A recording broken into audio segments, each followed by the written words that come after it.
विद्यार्थियों, मैं अरविंद कुमार स्वागत करता हूं आपके अपने YouTube चैनल सक्सेस मंत्रा भाई बब्बिया कस्टम में। आज के इस लेक्चर में डिस्कस करेंगे 12 जुलाई 2023 के महत्वपूर्ण करंट अफेयर्स के क्वेश्चंस। तो आप इस पूरे लेक्चर को बड़े ही ध्यानपूर्वक लास्ट तक जरूर देखिएगा। वीडियो के अंत में कल के महत्वपूर्ण करंट अफेयर्स की रिविजन भी सुपर फास्ट तरीके से करेंगे और साथ ही साथ आज की जीएस की पाठशाला भी बहुत महत्वपूर्ण टॉपिक पर 20 क्वेश्चन सॉल्व भी करेंगे। तो चलिए चलते हैं, पहला क्वेश्चन देख लेते हैं आज के करंट अफेयर्स का। मोस्ट इंपोर्टेंट क्वेश्चन है, 11 जुलाई 2023 को जीएसटी परिषद की 50वीं बैठक कहाँ आयोजित हुई है। आपको बताना है ये बैठक किस शहर में आयोजित हुई है। ऑप्शन देख लीजिए। ऑप्शन ए है लखनऊ, ऑप्शन बी है बेंगलुरु, ऑप्शन सी है नई दिल्ली, ऑप्शन डी है सूरत। तो इसका सही आंसर लगा लीजिए। इसका सही आंसर है ऑप्शन सी, नई दिल्ली में आयोजित हुई है जीएसटी परिषद की 50वीं बैठक, जिसकी अध्यक्षता जो की है वो निर्मला सीतारमण जी ने की है। चलिए देख लेते हैं इसके बारे में। 50वीं जीएसटी परिषद की बैठक 11 जुलाई 2023 को विज्ञान भवन नई दिल्ली में आयोजित की गई। जीएसटी के बारे में देख लीजिए। जीएसटी का फुल फॉर्म होता है goods and service tax, Hindi में इसे कहते हैं वस्तु एवं सेवा कर। इसके बारे में देख लेते हैं जीएसटी के बारे में। विश्व में जीएसटी सर्वप्रथम फ्रांस में 1954 में लागू हुआ था। तो सर्वप्रथम अगर पूछे कहाँ लागू हुआ था जीएसटी, तो फ्रांस में। कब हुआ था? 1954 में लागू हुआ। भारत में जीएसटी 1 जुलाई 2017 को लागू हुआ था, जिस कारण 1 जुलाई को जीएसटी दिवस के रूप में मनाया जाता है। अच्छा, जो भारत में जीएसटी लागू हुआ वो किस देश के मॉडल पर आधारित है? तो आपको सही आंसर लगाना है उसका, कनाडा देश के मॉडल पर ये आधारित है। अगला पॉइंट इसमें देख लेते हैं। 101वां संविधान संशोधन के तहत भारत में जीएसटी लागू किया गया था। अब समिति अगर पूछे कि जीएसटी लागू करने का सुझाव किस समिति ने दिया है, तो वो दिया है विजय केलकर समिति। याद कर लीजिए, विजय केलकर समिति ने ये सुझाव दिया है। जीएसटी लागू करने वाला भारत का प्रथम राज्य अगर पूछेगा तो असम लगाइए, जो 12 अगस्त 2016 को जिसने जीएसटी लागू किया था। और अंतिम राज्य जम्मू कश्मीर 5 जुलाई 2017 को इसने लागू किया था। अब जीएसटी परिषद के बारे में देख लेते हैं थोड़ा। जीएसटी परिषद, संविधान में जीएसटी परिषद को अनुच्छेद 279A में रखा गया है। आर्टिकल आप याद रखिए, ये संवैधानिक निकाय है जीएसटी परिषद, क्योंकि इसे अनुच्छेद 279A में इसका वर्णन किया गया है। इसी में इसके गठन का प्रावधान भी है। अगला पॉइंट इसमें देख लेते हैं। जीएसटी परिषद की स्थापना हुई 12 सितंबर 2016 को। जीएसटी परिषद का अध्यक्ष होता है वित्त मंत्री, इसीलिए वित्त मंत्री जी ने इसकी अध्यक्षता भी की है, निर्मला सीतारमण जी ने की है। जीएसटी परिषद में सम्मिलित सदस्यों की कुल संख्या कितनी है? 33 है। तो यहाँ पे आपने जीएसटी के बारे में भी देखा है और जीएसटी परिषद के बारे में भी देखा है। विद्यार्थियों, आपसे मेरा ये कहना है कि आप नोट्स भी मेरे साथ बनाते चलें। आपके एग्जाम के दौरान इतने अच्छे नोट्स बन जाएंगे कि एग्जाम में सारे क्वेश्चन आपके नोट्सों से होंगे। अगला क्वेश्चन देख लेते हैं। क्वेश्चन नंबर दूसरा है, दक्षिण पूर्व एशियाई देशों के संगठन आसियान के विदेश मंत्रियों की बैठक हाल ही में कहाँ की गई है? ऑप्शन देख लीजिए। ऑप्शन ए है संघाई, ऑप्शन बी है इंडोनेशिया, ऑप्शन सी है मलेशिया और ऑप्शन डी है न्यूयॉर्क। इसका सही आंसर लगा लीजिए आप लोग। इसका सही आंसर है ऑप्शन बी, इंडोनेशिया में। इंडोनेशिया में आसियान के विदेश मंत्रियों की बैठक हाल ही में हुई है। इसके बारे में थोड़ा आसियान के बारे में चर्चा कर लेते हैं। आसियान का पूरा नाम है association of south east Asian Nations. ये आसियान का पूरा नाम था। स्थापना हुई थी अगस्त 1967 में। आसियान का आदर्श वाक्य है इन vision in identity one community. तो वन विजन, वन आइडेंटिटी और वन कम्युनिटी, ये इसका आदर्श वाक्य है। 8 अगस्त को आसियान दिवस के रूप में मनाया जाता है। आसियान का सचिवालय या मुख्यालय आपसे पूछे हेडक्वार्टर कहाँ पे है, तो इंडोनेशिया की राजधानी जकार्ता में आसियान का हेडक्वार्टर है। आसियान में कितने सदस्य देश हैं? तो 10 सदस्य देश हैं। देख लेते हैं कौन कौन से हैं। तो इंडोनेशिया है, फिलीपींस है, मलेशिया है, सिंगापुर है, Thailand, Brunei, Vietnam, Laos, Myanmar, Cambodia. Bharat इसका सदस्य देश यहाँ पे नहीं है। तो अगर पूछेगा कि आसियान के सदस्य राष्ट्रों में क्या भारत है, तो नहीं है। मैंने 10 के नाम इसीलिए यहाँ पे लिख दिए हैं। क्वेश्चन नंबर तीसरे पे चलते हैं। क्वेश्चन नंबर तीसरा आपसे कह रहा है, एशियाई ओलंपिक परिषद के अध्यक्ष के रूप में किसे नियुक्त किया गया है?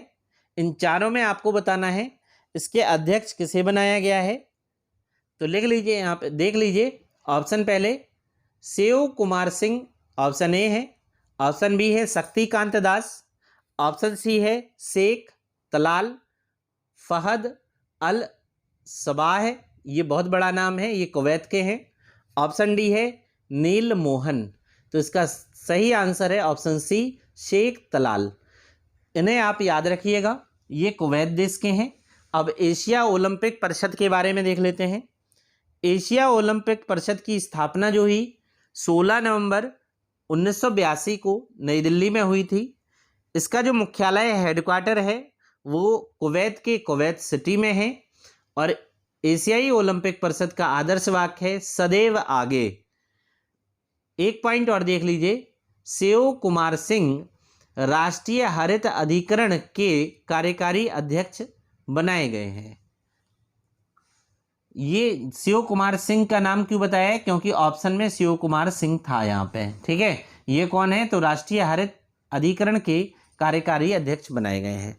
अगला क्वेश्चन मोस्ट इंपोर्टेंट है, क्योंकि डेल और इंटेल ने आपस में हाथ मिलाया है और एक लैब की स्थापना की है। देख लीजिए, डेल और इंटेल भारत के किस राज्य में AI स्किल लैब के स्थापना करेंगे?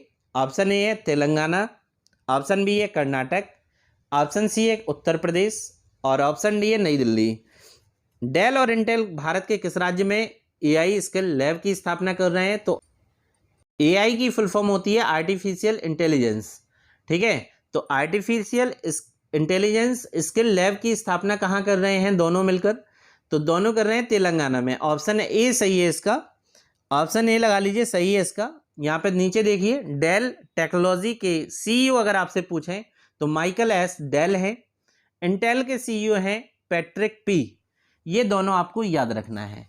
क्वेश्चन नंबर 5 कह रहा है, निवेश बैंक गोल्डमैन सैक्स ने अपनी नई रिपोर्ट के अनुसार कौन सा देश 2075 तक जापान, जर्मनी और अमेरिका को पीछे भी छोड़ते हुए दुनिया की दूसरी सबसे बड़ी अर्थव्यवस्था बनने के लिए तैयार है? ये कौन सा देश है इन चारों में से? ऑप्शन ए है भारत, ऑप्शन बी है चीन, ऑप्शन सी है रूस और ऑप्शन डी है संयुक्त अरब अमीरात। तो इसका सही आंसर लगा लीजिए विद्यार्थियों, सही आंसर है ऑप्शन ए भारत। भारत 2075 तक, ये रिपोर्ट ने कहा है कि भारत 2075 तक जापान, जर्मनी और अमेरिका को पीछे छोड़ते हुए दुनिया का दूसरा सबसे बड़ी अर्थव्यवस्था बन जाएगा।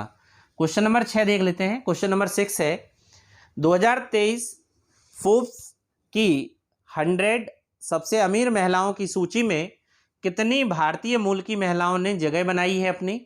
Option A 5, option B 6, option C 4 और ऑप्शन डी 3। तो इन चारों की फोटो आपको देखने को मिल रही होगी। ये 4 महिलाएं हैं। सही आंसर है ऑप्शन सी, 4 महिलाओं ने अपनी जगह बनाई है दुनिया की 100 अमीर महिलाओं में। देख लीजिए ये 4 महिलाएं कौन सी हैं। पहले नंबर पे है जयश्री उल्लाल, दूसरे पे नीरजा सेठी, तीसरे पे नेहा नरखेड़े और चौथे पे इंदिरा नुई। जिन चारों में अगर आपको पूछे कि कौन टॉप रहा है इन चारों में, तो जो पहला नंबर है जयश्री उल्लाल, ये इन चारों में सबसे अमीर हैं और 100 में जिन्होंने अपना स्थान बनाया है, इन चारों ने अपना स्थान बनाया है। क्वेश्चन नंबर 7 देख लीजिए। क्वेश्चन नंबर 7 है, संयुक्त राष्ट्र आर्थिक और सामाजिक आयोग की रिपोर्ट व्यापार सुविधा और कागज रहित व्यापार के अनुसार दुनिया का शीर्ष राष्ट्र कौन है?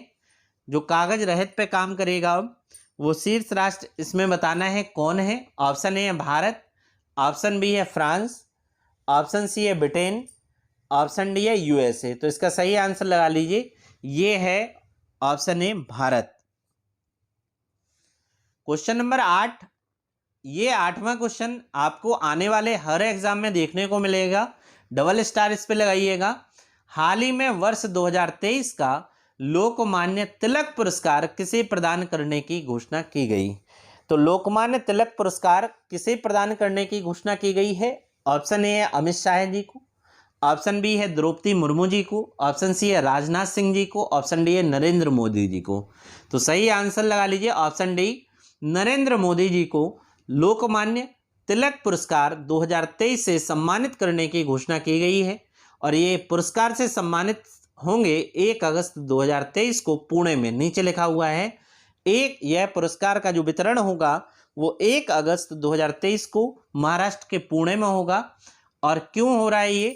तो वर्ष 2023 में लोकमान्य तिलक की 103वीं पुण्यतिथि मनाई जा रही है। उस उपलक्ष्य में लोकमान्य तिलक पुरस्कार 1 अगस्त 2023 में महाराष्ट्र के पुणे में दिया जाएगा। और ये पुरस्कार जो सम्मानित किया जाएगा, प्रधानमंत्री मोदी जी को इस पुरस्कार से सम्मानित किया जाएगा। क्वेश्चन नंबर 9 देख लेते हैं। क्वेश्चन नंबर 9 कह रहा है, हाल ही में 34वें अंतर्राष्ट्रीय जीव विज्ञान ओलंपियाड का आयोजन कहाँ हुआ है? तो जीव विज्ञान ओलंपियाड जिसे IBO कहा जा रहा है, उसका आयोजन कहाँ हुआ है और किस नंबर का है? ये 34वें नंबर का है। ऑप्शन ए है कनाडा में, ऑप्शन बी है ब्राजील में, ऑप्शन सी है न्यूजीलैंड में और ऑप्शन डी है UAE में। तो इसका सही आंसर लगा लीजिए ऑप्शन डी, UAE में इसका सही आंसर होगा। और IBO के बारे में देख लेते हैं आगे। IBO 3 से 11 जुलाई तक UAE मतलब संयुक्त अरब अमीरात में अल एन में हुआ है। IBO में 76 विभिन्न देशों के कुल 293 छात्रों ने 293 छात्रों ने भाग लिया था। 34वें अंतर्राष्ट्रीय जीव विज्ञान ओलंपियाड में सबसे अधिक पदक हासिल किए हैं तो किस देश ने किए हैं? तो भारत ने। याद रखिए भारत आगे लिखा हुआ है, भारत ने सबसे ज़्यादा पदक हासिल किए हैं और 4 स्वर्ण पदक हासिल किए हैं, जिनमें से 4 में से किस राज्य के किस विद्यार्थी को मिला है वो देख लीजिए। पहला है महाराष्ट्र राज्य के हैं मेघ छावड़ा, बाद में ये देख लीजिए मेघ छावड़ा लिखा हुआ है, ये विद्यार्थी है महाराष्ट्र के, इन्हें मिला हुआ है स्वर्ण पदक। दूसरा है कर्नाटक के हैं ध्रुव आडवाणी। तीसरा है कोटा राजस्थान के हैं ईशान पेडनेकर। चौथा है छत्तीसगढ़ रिसाली के हैं राहित पांडा। ये आपको याद रखना है, 4 गोल्ड मेडल मिले हैं और टॉप पे रहा है भारत। क्वेश्चन नंबर 10 देख लेते हैं। क्वेश्चन नंबर 10 कह रहा है, किस देश में आयोजित बेस्टिल दिवस परेड में भारत की तीनों सेनाएं भाग ले रही हैं? ऑप्शन ए है जर्मनी, ऑप्शन बी है फ्रांस, ऑप्शन सी है ऑस्ट्रेलिया या ऑप्शन डी है इटली। तो अभी इसकी चर्चा बार बार अभी हम लोगों ने 2-3 दिन में की है। किस देश में ये बेस्टिल परेड हो रही है? तो ये हो रही है आपके फ्रांस में। कहाँ हो रही है? फ्रांस में, जिसमें भारत की तीनों सेनाएं जल सेना, थल सेना और वायु सेना भाग ले रही हैं। इसके बारे में देख लेते हैं। फ्रांस में 14 जुलाई को होने वाले बेस्टिल दिवस परेड में भारत की तीनों सेनाएं भाग ले रही हैं और आपको हमने बताया था कि मुख्य अतिथि के रूप में इन्होंने इनवाइट किया है हमारे प्रधानमंत्री जी मोदी जी को। यहाँ पे लिखा हुआ है, इस वर्ष फ्रांस में आयोजित होने वाले बेस्टिल डे परेड में PM मोदी को सम्मानित अतिथि के रूप में आमंत्रित किया गया है। रोज की बात यहाँ पे देख लेते हैं 11 जुलाई की रिवीजन क्लास। लेकिन उसके पहले हम आपको बता दें कि जो भी विद्यार्थी हमारे चैनल को पहली बार विजिट कर रहा है तो चैनल को सब्सक्राइब कर ले, साथ ही साथ बेल आइकन को दबाना ना भूलें ताकि नोटिफिकेशन आप तक जल्दी से जल्दी पहुँचे। आप इससे कि नोट्स भी तैयार करते चलें करंट अफेयर्स के, जो आपके आने वाले एग्जाम में बहुत लाभकारी। साथ ही साथ आपको वीडियो कैसी लगी है वो कमेंट करके ज़रूर बताया करें ताकि आपके कमेंट से हमें एनर्जी मिलती रहती है। पहला यहाँ पे क्वेश्चन देख लेते हैं रिवीजन क्लास का 11 जुलाई की। प्रत्येक वर्ष विश्व जनसंख्या दिवस कब मनाया जाता है? तो 11 जुलाई को मनाया जाता है। विश्व जनसंख्या दिवस की बात कर रहे हैं तो 11 जुलाई को मनाया जाता है। दूसरा क्वेश्चन है, अंतर्राष्ट्रीय वित्तीय सेवा केंद्र प्राधिकरण के नए अध्यक्ष के रूप में किसे नियुक्त किया गया है? तो ये नियुक्त किया गया है के राजा रमन जी को नियुक्त किया गया है। क्वेश्चन नंबर तीसरा है, G20 कल्चर वर्किंग ग्रुप की बैठक का आयोजन किस शहर में किया जा रहा है? तो कर्नाटक के हम्पी में ये किया गया है। अगला है क्वेश्चन नंबर 4, भारत के किस बैडमिंटन खिलाड़ी ने कनाडा ओपन का टाइटल जीता है? तो कनाडा ओपन 2023 का खिताब जो जीता है वो लक्ष्य सेन ने जीता है। क्वेश्चन नंबर 5 है, किस देश ने उबिनास ज्वालामुखी विस्फोट के कारण आपातकाल की घोषणा की है? तो ये देश है पेरू देश। अगला क्वेश्चन देख लेते हैं, क्वेश्चन नंबर 6, यूथ वर्ल्ड तीरंदाजी चैंपियनशिप की रिकर्व कैटेगरी में गोल्ड जीतने वाले पहले भारतीय कौन बने हैं? तो ये बने हैं पार्थ सालुंखे। क्वेश्चन नंबर 7 है, हाल ही में फर्जी खबरें फैलाने के लिए बीबीसी की मीडिया मान्यता को किस देश ने रद्द किया है अपने यहाँ पे? तो ये रद्द किया है सीरिया देश ने। जो भी विद्यार्थी नए हैं और पहली बार वीडियो देख रहे हैं उनके लिए एक बात मैं आपको बता दूं कि इसका जो डिटेल है वो आपको कल के वीडियो में देखने को मिलेगा, और जो विद्यार्थी हमारे डेली देख रहे हैं उनके लिए रिवीजन क्लास है। बाकी नए बच्चों के लिए पहले वो डिटेल देख लें, फिर इसके बाद वो रिवीजन करते चलें। चलिए क्वेश्चन नंबर 8 देख लेते हैं। क्वेश्चन नंबर 8 है, हाल ही में अंत्योदय श्रमिक सुरक्षा योजना प्रारंभ करने वाला भारत का पहला राज्य कौन सा है? तो वो है गुजरात। अगला है क्वेश्चन नंबर 9, हाल ही में दुनिया की पहली मानव रोबोट प्रेस कॉन्फ्रेंस का आयोजन कहाँ किया गया है? तो किया गया है स्विट्जरलैंड के जिनेवा में। क्वेश्चन नंबर 10 है, 2021-22 के लिए प्रदर्शन ग्रेडिंग इंडेक्स किसने लॉन्च किया है? तो ये किया है शिक्षा मंत्रालय ने। क्वेश्चन नंबर 11 है, मिस नीदरलैंड जीतने वाली पहली ट्रांसजेंडर महिला कौन बनी है? तो ये बनी है रिक्की बेलेरी कोले। रोज की भांति अब यहाँ पे चलते हैं जीएस की पाठशाला पर, और यहाँ पे आज का मोस्ट इंपोर्टेंट टॉपिक है भारत के नेशनल पार्क। भारत के नेशनल पार्क से यहाँ पे 20 क्वेश्चन बहुत इंपॉर्टेंट हैं, वो आप क्वेश्चन सॉल्व कीजिए। तो जीएस की पाठशाला प्रारंभ करते हैं। पहला क्वेश्चन देख लेते हैं। पहला क्वेश्चन है, जीवाश्म नेशनल पार्क कहाँ स्थित है? तो डायरेक्ट इसका आंसर मैं बताता चलूंगा आपको। चारों ऑप्शन को पॉज करके पहले ऑप्शन पढ़ लेना, आंसर मैं बताता चल रहा हूँ, पॉज करते रहना और इसके क्या आंसर देखते रहना। इसका सही आंसर है मध्य प्रदेश में। क्वेश्चन नंबर दूसरा देख लेते हैं। क्वेश्चन नंबर दूसरा है यहाँ पे, निम्नलिखित में से कौन भारत का एक प्रसिद्ध टाइगर रिजर्व नहीं है? तो आपको इसका सही आंसर मैं बता दूं, इनमें से चारों में से टाइगर रिजर्व जो नहीं है वो है Kaziranga national park. Kaziranga national park में टाइगर रिजर्व इसलिए नहीं है क्योंकि यहाँ पे एक सींग वाले गैंडा जो होते हैं वो यहाँ पे मिलते हैं, एक सींग वाले गैंडा। काजीरंगा नेशनल पार्क अगर आपसे पूछे कहाँ है तो ये असम में है। चलिए क्वेश्चन नंबर तीसरा देख लीजिए। भारत में कुल कितने नेशनल पार्क हैं? ये पूछ रहा है भारत में कुल कितने नेशनल पार्क हैं? तो नेशनल पार्कों की संख्या है 106। अगला क्वेश्चन है, बांदीपुर नेशनल पार्क कहाँ स्थित है? तो बांदीपुर नेशनल पार्क है कर्नाटक राज्य में। अगला क्वेश्चन है यहाँ पे, भीतरकनिका राष्ट्रीय उद्यान किस राज्य में स्थित है? तो ये है आपके भीतरकनिका, ये आपके है उड़ीसा राज्य में। चलिए अगला क्वेश्चन देख लेते हैं। अगला क्वेश्चन है, यह उत्तराखंड का एक स्थान है, ये स्टेटमेंट पढ़ लीजिए, उत्तराखंड का एक स्थान है तथा एक महत्वपूर्ण पर्यटन स्थल भी है। यह नेशनल पार्क बाघ के संरक्षण से संबंधित है। इस जगह की पहचान कीजिए, जगह कौन सी है? तो इसका सही आंसर लगा लीजिए, जिम कॉर्बेट नेशनल पार्क इसका सही आंसर है। अगला क्वेश्चन है क्वेश्चन नंबर 7, कौन सा वन्यजीव संरक्षण क्षेत्र हंगुल मृग के संरक्षण के लिए प्रसिद्ध है? ये पीसीएस में आया हुआ क्वेश्चन है इस बार। तो ये हंगुल के लिए जो संरक्षण के लिए प्रसिद्ध है वो जम्मू कश्मीर का दाचीग्राम नेशनल पार्क है। ऑप्शन बी इसका सही है। अगला है, कौन सा राज्य टाइगर स्टेट के नाम से जाना जाता है? तो ये राज्य है आपका मध्य प्रदेश। मध्य प्रदेश राज्य को टाइगर स्टेट के नाम से जाना जाता है। अगला क्वेश्चन है क्वेश्चन नंबर 9, गिर का वन शेरों के लिए प्रसिद्ध है, यह किस राज्य में है? तो गिर नेशनल पार्क जो है वो गुजरात राज्य में है, जो बब्बर शेरों के लिए प्रसिद्ध है। क्वेश्चन नंबर 10 है, रणथंभौर वन्यजीव अभ्यारण्य भारत के किस प्रदेश में है और किसके लिए प्रसिद्ध है? तो ये जो है रणथंभौर वो राजस्थान में है और बब्बर शेरों के लिए प्रसिद्ध है। क्वेश्चन नंबर 11 देख लेते हैं। क्वेश्चन नंबर 11 कह रहा है चंद्रप्रभा नेशनल पार्क किस राज्य में स्थित है? वन्य जीव अभ्यारण्य जो है वो किस राज्य में है? तो ऑप्शन ए इसका सही है, चंद्रप्रभा जो है वो उत्तर प्रदेश में है।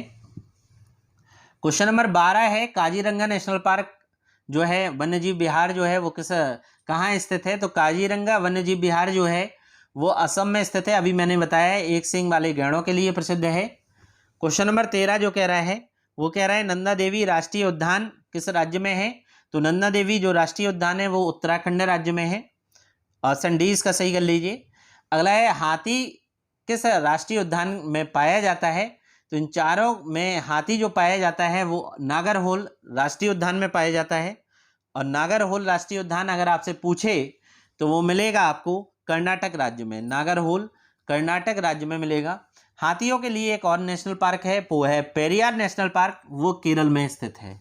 चलिए क्वेश्चन नंबर 15 पे चलते हैं। क्वेश्चन नंबर 15 कह रहा है कान्हा राष्ट्रीय उद्यान किस राज्य में है? तो कान्हा मध्य प्रदेश राज्य में है।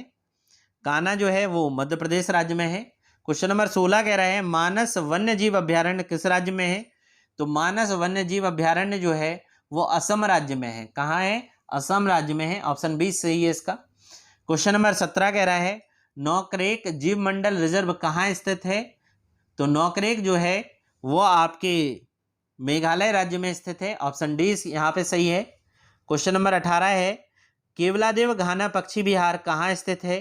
तो केवलादेव घाना पक्षी विहार राजस्थान के भरतपुर में। ऑप्शन बी यहाँ पे सही है, भरतपुर में स्थित है। अगला यहाँ पे क्वेश्चन है question number 19 Jim Corbett national park कहाँ स्थित है? तो जिम कॉर्बेट नेशनल पार्क जो है वो आपके उत्तराखंड में स्थित है। अगला क्वेश्चन यहाँ पे देख लीजिए दुधवा नेशनल पार्क कहाँ पे स्थित है?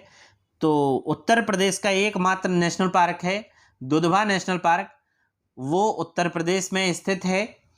चलिए यहाँ पे जीएस की पाठशाला यहाँ पे ख़त्म होती है। तो आज मैंने आपको करंट अफेयर्स 12 जुलाई की महत्वपूर्ण करंट अफेयर्स सॉल्व कराई है, साथ ही साथ 11 जुलाई की रिवीजन क्लास कराई है करंट अफेयर्स की। और जीएस की पाठशाला में नेशनल पार्क से संबंधित चुनिंदा प्रश्नों को हमने सॉल्व कराया है। उम्मीद करता हूँ आज का लेक्चर आपको पसंद आया होगा। अगर आपको आज का लेक्चर पसंद आया है तो आप हमारे यूट्यूब चैनल जिसका नाम है सक्सेस मंत्रा बाय बब्बिया कश्यप उसे लाइक करें, कमेंट करें और ज़्यादा से ज़्यादा लोगों में शेयर करें। धन्यवाद।